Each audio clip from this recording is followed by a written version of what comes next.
Suasana di Masjidil Haram mendadak hening. Para jemaah yang tengah khusyuk beribadah dikejutkan oleh sebuah pemandangan yang tidak biasa. Seorang jemaah haji asal Indonesia berteriak histeris. Wajahnya dipenuhi kepanikan. Namun yang lebih mengerikan, mulut dan lidahnya memanjang. Ya, benar-benar memanjang seperti karet yang ditarik. Bagaimana ini bisa terjadi? Apakah ini sebuah kutukan? Atau ada hal lain yang lebih menyeramkan di balik kejadian ini? Jangan lewatkan kisah nyata yang menggemparkan ini. Simak sampai akhir. Karena ada pesan penting yang bisa mengubah cara berpikir kita semua di antara ribuan jemaah haji yang memadati Masjidil Haram. Seorang wanita bernama Bu Siti, bukan nama sebenarnya, datang bersama rombongan dari Indonesia. Ia dikenal sebagai orang yang ramah, cerewet, dan selalu punya cerita menarik untuk dibagikan. Namun, ada satu kebiasaannya yang sering membuat orang lain tidak nyaman.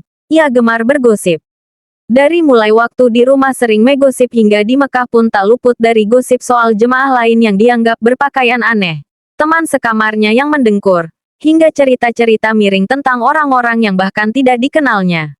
Di setiap kesempatan, Bu Siti selalu punya bahan pembicaraan yang seru, meski seringkali tanpa sadar menyebarkan fitnah dan menyinggung perasaan orang lain.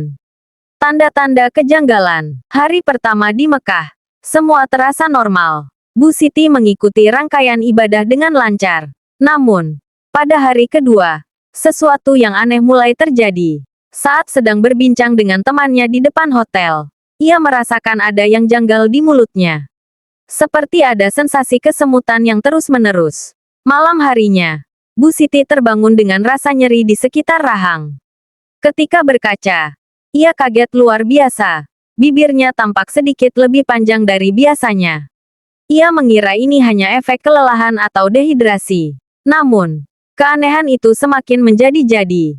Mulutnya terus memanjang. Hari berikutnya, saat sedang makan di restoran hotel, seorang temannya berbisik, "Bu, kok mulutnya kelihatan beda?"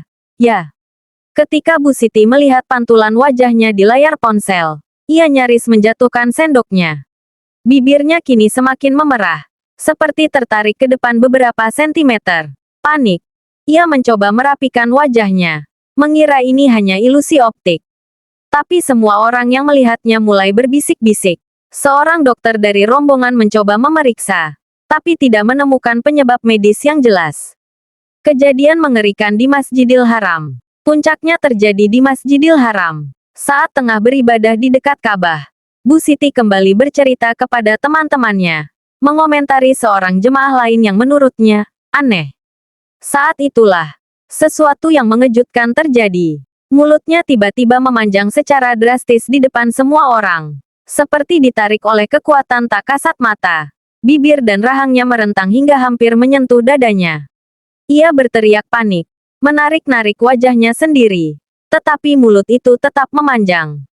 Para jemaah di sekitarnya ikut ketakutan dan menjauh. Suasana menjadi gaduh. Seorang ustaz yang melihat kejadian ini segera menghampirinya dan berkata, "Astagfirullah, Bu. Berhentilah berbicara buruk tentang orang lain. Bertobatlah sebelum terlambat." Dengan sisa tenaga, Bu Siti menangis dan beristighfar berkali-kali. Ia memohon ampun kepada Allah, berjanji untuk tidak lagi membicarakan keburukan orang lain. Ajaibnya, perlahan-lahan, mulutnya kembali ke bentuk. Setelah kejadian itu, Bu Siti benar-benar berubah. Ia lebih banyak diam, fokus beribadah, dan tidak lagi ikut-ikutan berbicara buruk tentang orang lain. Kejadian ini menjadi pelajaran besar, tidak hanya untuk dirinya, tetapi juga bagi seluruh rombongan haji yang menyaksikannya.